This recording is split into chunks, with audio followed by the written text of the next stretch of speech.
13 lira.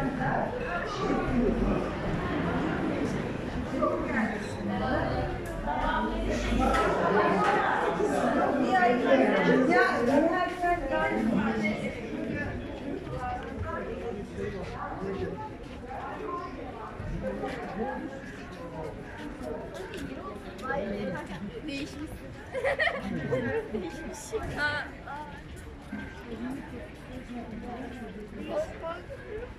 Kanka gittiniz değişmişsiniz bu arada.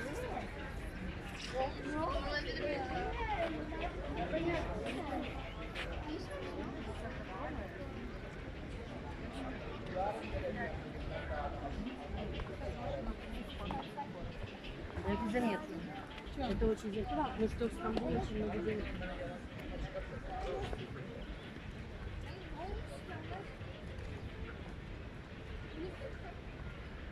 Sadece kapatırma yaptım. Ben belki kapattım. Sağ olun. Okumayacağım.